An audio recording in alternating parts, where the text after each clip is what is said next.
Hello, I'm Ragnarok, and welcome to The Reckoning. So welcome back, everyone. It's been a long time. So between episode 9 and 10, we actually took a couple-month break. We actually, it was the holidays. We had some life stuff going on with, everything that's going around in the world and stuff like that. So we had a little break. I had episode 10 recorded and mostly edited before we actually took that break. I had to record a couple things after just to polish up the video and stuff like that. So that's why I didn't mention anything in that video. But we are back now. We're going to get back into a consistent set schedule. I haven't actually touched this world in a while. So we're going to be, I've been really wanting to get back to this and, evolve this because I was really loving the way where we were going with this. So in today's video, what we are going to do is we are going to finally get that trading hall going. So in the last video, we made this nice little, job picking profession building where we'll call our villagers. We will pick what profession and what they're going to sell, lock that trade in, and then we'll send them over to our villager trading center. So as you can see, I actually got rid of a bunch more of the land. We lowered it down a little bit more, and I mapped out a little bit of that area. So let's go take a look at that. Okay, so here we are, and this is what we are going to build our villager trading center. As you can see, so this right here is going to be the, I believe this is our halfway point. It's going to be this deep, and then it's going to be that long. So as you can see, my goal here is I want to have at least one of every profession in there. I want to have enough room. Of course, it's raining. 1 second while I sleep. Okay, we're back. Got rid of that get that sun coming up right there. So as you can see, my goal is I want to have one of every profession in there, and the professions like all the ones that sell the magical books. I'm blanking on the name for right now. I want to have at least a majority of the enchantments the enchanted type books that you can get and that I will need. I want to have a good amount of stonemasons so we can sell stone, but also buy the different types of terracotta and stuff like that. And we actually, so we can buy a lot of quartz blocks and stuff like that. And then we'll have a couple other traders that will be able to sell the iron to. So once we make an iron golem farm, we'll be able to, make money that way. So I want to have a good amount of traders. So I need to actually have a humongous villager hall. So what we're going to do with this hall, my intent of it's going to be a pretty long one. We actually may put a farm on the top of it. I've actually seen that a couple places, and I kind of like the idea of putting like a farm on top of your trading hall, just so some resources filter into it. But either way, I'm actually going to tie in, this is going to be pretty much a nether type building. We're going to have a lot of the black stone, some basalt. We're going to have some strip warp wood, and we'll probably get some of the crimson in there. I actually did find a little bit of crimson forest in the nether. I may not add that clip to it. I just happened to come across some. I wasn't really exploring that far, so I may not add that clip in. But either way, let's get this started, and we're gonna do a nice little time lapse because I'm gonna have to play around with it. I did a brief design a little bit in like a creative flat world. I didn't do too much of it, but so we're gonna do a little bit of messing around in this, but I think it's gonna be pretty straightforward. But sit back and enjoy the time lapse.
Okay, so here we are at the build. So hopefully you enjoyed that time lapse. I had a lot of fun making this thing. It actually took me a lot of time to make it.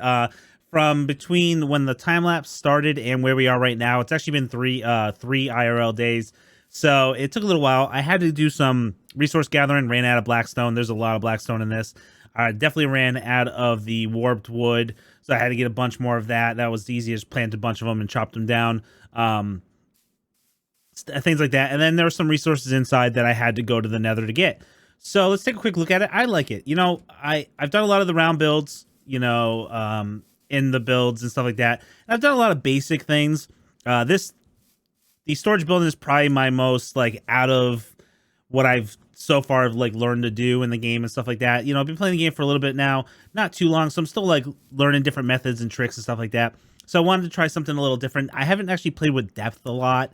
So, you know, there's a good amount. I think there's a decent amount in this, but there's not a whole lot. And I think the villager breeder, I actually put a decent amount into, but again, not a crazy amount of depth. This one, you know, it's a very flat color. So I tried to add a different color variants, and then I tried to put some blocks back, start playing with channels with the stairs, and then put, you know, this one's pulled forward and stuff. I like how it turned out. You know, there's, you look from the side and you got a bunch of different depth of the roof. Same with this side and stuff. We start looking from an angle and it just looks, you know, different. It almost looks like the entranceway is pulled forward a lot more. I'm very happy with it, but either way, it took a lot of resources to make this. Let's go upstairs real quick, or on the roof, and take a look at what's up here. You know, I wanted to play around with color a little bit. I wanted to bring a little bit more pop. You know, there was a lot of purple, blue, and black that kind of meld together a little bit. So adding this like red color, you know, gave it a little bit more. I'm not sure what I'm going to do up here yet. I had the original idea of doing 2 auto crop farms. I still may do that. So what I did is I spaced it out, plotted out the land so it's the correct dimensions, and then, you know, maybe we'll put like a villager here that will get fed from both farms, and the stuff will collect into the thing below. Maybe we'll do that. Maybe we won't. Maybe we'll do something else. Don't really know, but I at least put it here. But I you know, I like what I did up here. I have options. We're definitely going to do something more up here, even if we don't do the farm. You know, I like the glass, add some glass in there so we get some natural light shining through and stuff like that. When I turn shaders on, the blue light coming from this, and then the magenta light coming from the windows on the side are going to be really, really cool. Same kind of entrance I did on my house with the 2 pressure plates and the gates. Just that's so I can just run through and they'll auto close behind me, so I don't have to worry about turning around and closing gates, because I hate doing that. It's like, I hate doing that. As far as inside, I'm loving it. You know, I put the stairs in because I wanted a lot of little depth and peaks and valleys and stuff like that with like this here, but it was just very flat.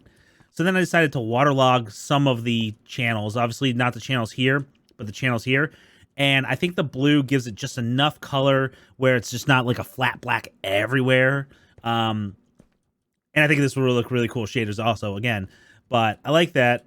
I wanted to play around with different color. Originally I had an idea to do all the same color in here at all these different stations, but again, it was just gonna be too flat of a color. So I came up with an idea to do different types of materials for different areas so I can visually tell what is what. For example, you know, this is where I'm gonna put my villagers, or not my villagers, my farmers.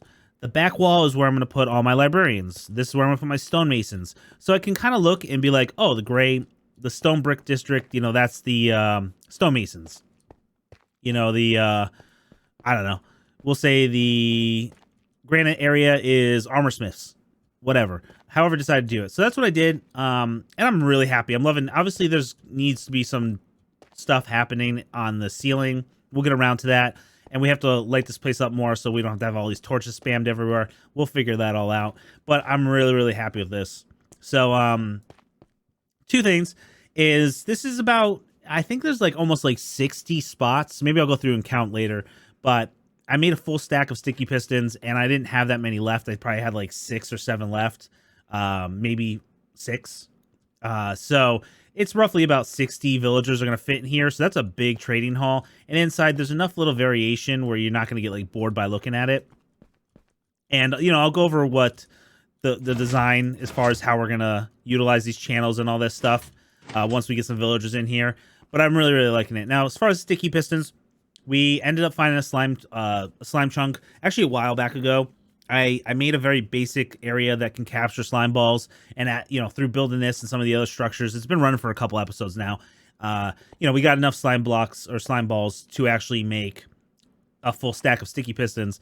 What I'm going to do in the future videos, I saved the footage where we found the slime chunk. And what we'll do is we'll go down there and actually finish making and beautifying the actual slime farm. So that'll be for a future episode. What I also needed to do in between gathering resources between the beginning of the time lapse and now is I needed a couple things. I know we're going to be curing villagers, so I need blaze rods. I also wanted 100% wanted the red nether brick to be the librarian area, which means I needed nether wart. So we needed to find ourselves a fortress because we needed blaze rods and we needed nether wart.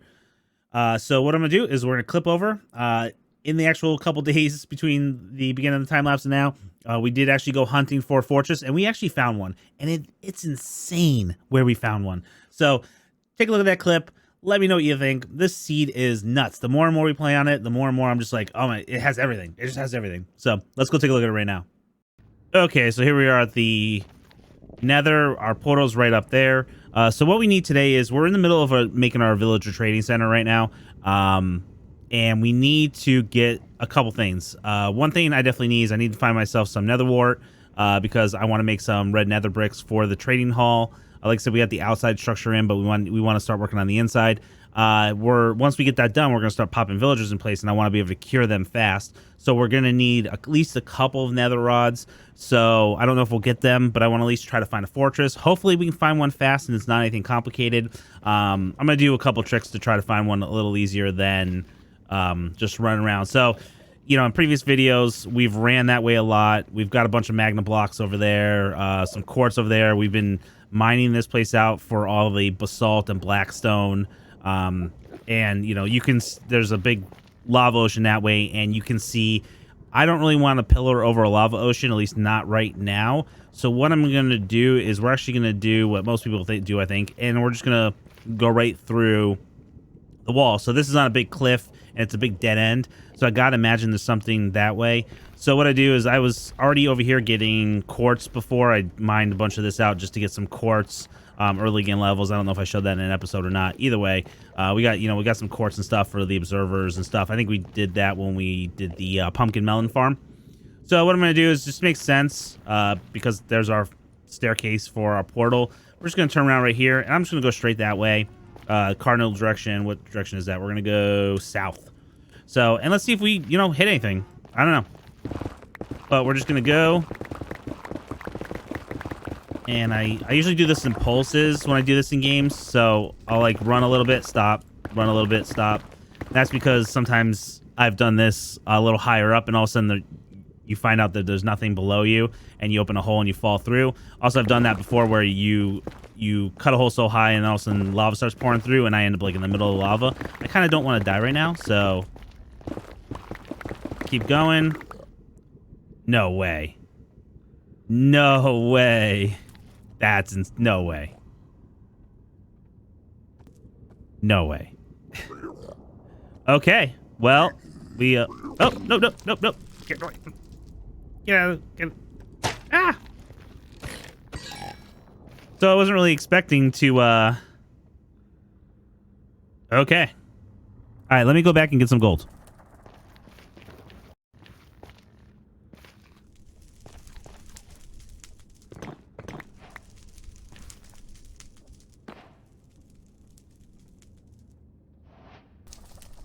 Okay, so we are back here. I went back to the base and got myself a nice gold helmet. There's our little tunnel right there. I still can't believe we found this. And I just noticed... What is that? That's a crimson forest. So we... 2 birds, 1 stone. That's awesome. Yeah. Okay, so... I'll break through right here. We just got the advancement. Let's see. There it is right there. Got a nice little advancement for... finding ourselves a fortress. Now what we need to do is and no way.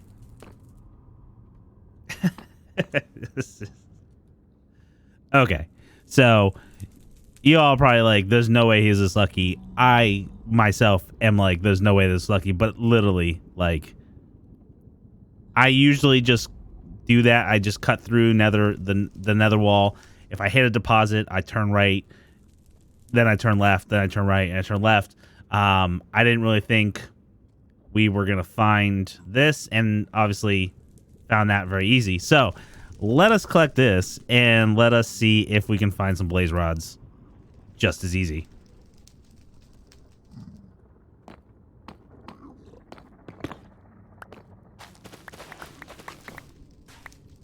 All right, so let's get this. All right, should we go up? Let's go up. Ah!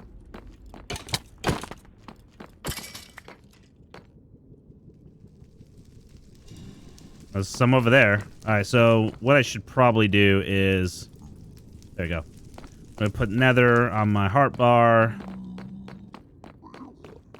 And wow, okay. And some more. So let's break these as we find them, just so we don't have to worry about it. We'll go back down.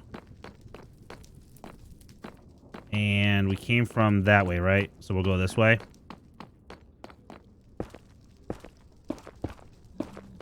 Just gonna do that to help protect myself from these guys.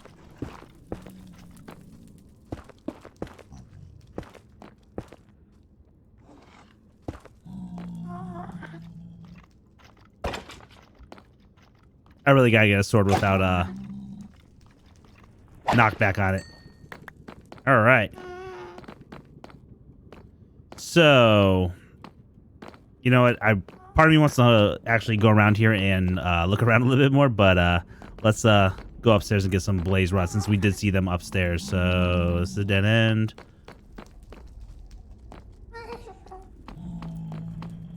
That's a dead end, but there's definitely blaze right there. Which means there's got to be a staircase over... Nope, that's a dead end too. Okay. There's a staircase right there. Ah, shoot. Woo!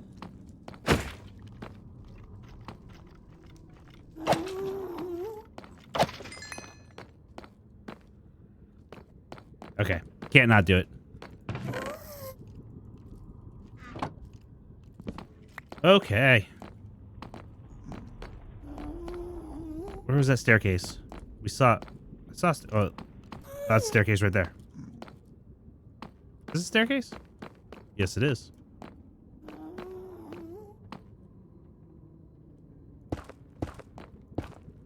Another chest. Not really getting anything crazy. Wouldn't mind seeing some diamonds, but you know. Can we get to the blazes out here? Probably, I could probably just pillar up, but I'm not gonna.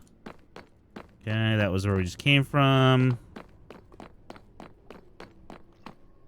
There we go.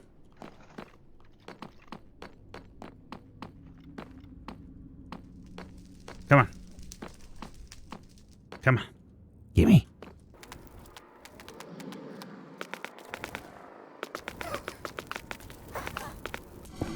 So what I'm doing right now is I'm just making a nice little roof. So when I hit them, they don't just start floating up and making it very hard for me to actually kill them. So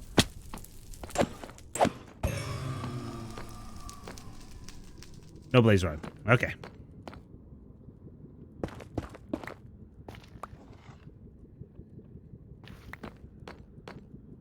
Come on.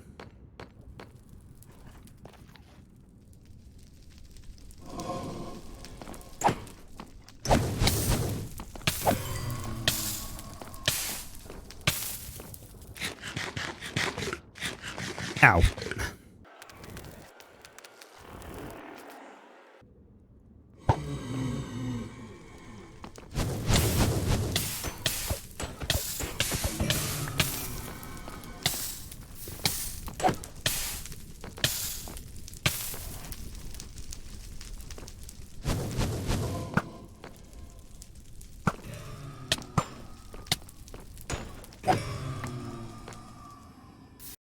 Okay, so needless to say, I made it out with a handful of rods. I think in the clips, I probably got like 6 or 7 of them. I only needed like 2, and I got out that. Let me show you the little nether farm I was working on also. We'll go over here. And I'll just show you how I got so much so fast. Like I said, about 2 days, maybe a day, day and a half in between. So basically what it is, I just took 2 full stacks of soul sand. That was easy to get because that's right by the portal. And then obviously the nether wart, and I ended up having, I think I ended up walking out of there with like 30, so like almost a half stack, maybe it was a little less than that. Either way, I just planted them, came back, planted them, planted them again, kept doing it until they're full, and then after that, this is a lot. So I was able to get a bunch of it. Well, what we'll do is, after I probably do this harvest, we'll actually pull this down and we'll make a new one somewhere else that looks a lot better and is what it needs to be. But this is how we got that. This took a little while, like I said, but I figured, while I was building some of the interior stuff over there, and then I had to go more grinding for some more stone, and I needed to repair the tools a little bit, so I wanted to go get some more diamonds and stuff. So there was a lot of little play in between and stuff I needed to do. So that allowed us to get that going. So now what I want to do is try to get ourselves some villagers in there. First thing we're going to obviously try to find is a Mending villager. We'll see if we actually get one first.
Okay, so here we are.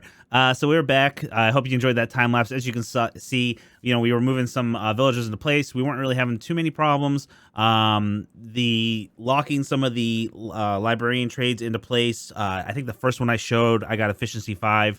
That one took me a good like 15 minutes, maybe almost 20 minutes of breaking the lectern. I didn't actually show all of me placing the lectern and picking it up and stuff like that. I cut a bunch of it out, but I did speed it up. That took a while. I got the efficiency 5 and I was like, I gotta get it. I'll lock that in. So then after that, we ended up getting the mending, which I definitely showed. And then after that, I was like, that's enough showing, how we do this. But it's actually been about 2.5 days since the start of that time lapse. I've put a good like huge 6-hour session in. I did a bunch of stuff. I haven't really done much out here. I got bored one time. I was just getting burnt out from moving the villagers, because moving villagers is probably one of the biggest pains in the game. I'm sure you all can agree. If you agree, put it in the comment section below. But I came in here and just did a little path, the same path that we have on around the rest of our town or village, or whatever you want to call it. I put some lights down because I was getting tired of the torch spam. It was giving me a headache. So we just did that. But that's pretty much all we did out here. I just took like a quick 15-20 minutes, took a break from doing that stuff. I also put up here mainly because I was trading with my villagers and I was tired of running back and forth. And I'm still not sure if I'm going to put an auto breeder up here. I'm not sure yet. But for now, I decided to put this up here. We got potatoes over here. We got carrots over here. I have the water source right there. And then I obviously have the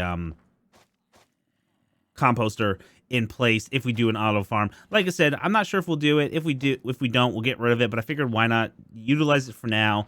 Get the quick carrots and quick potatoes to sell, and that will help out. So let's come down here real quick. Now you can see I'm obviously level 49. I have been doing trades. You can actually see right there some of these villagers already are at diamond level, which means they're at their high tier. And the reason is because this took a lot of time, and in between, basically every time I got a villager in place, I usually 1 or 2 villagers in place. I usually had to sleep, which means their trades reset. I would go back, get resources to trade with them, and just rinse, repeat. So I actually got a good amount of levels, and we got a good amount of stuff in place. As you can see, we got our stonemasons over here. I did put some more stonemasons here like I was talking about. These are my one-offs I was talking about. My shepherd, my cartographer, my leather worker. I have some on the other side.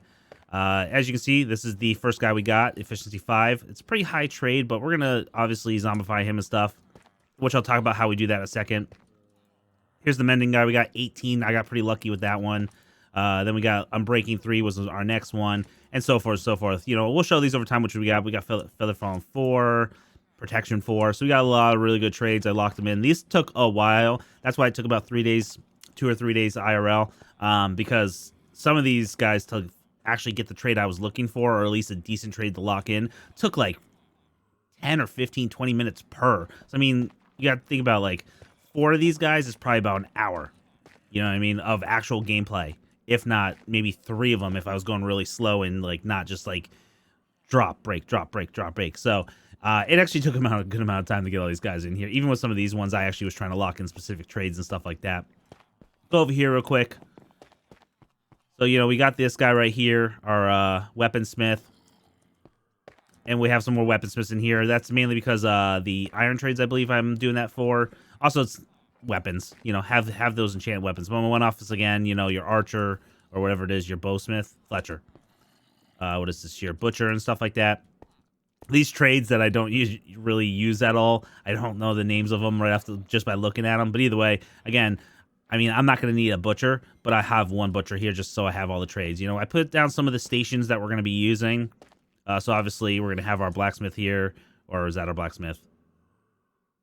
I forget the names of them. But either way, we're going to have one there, and then we have the other one there. So, took a lot amount of time. In the time lapse, I kind of showed how I was dropping them in place. Basically, just using 2 powered rails, an activator rail going underneath a glass block. Maybe in one of the future videos, I will show you how I actually did that. As far as curing the villagers, as you can see, there is a zombie in the trenches.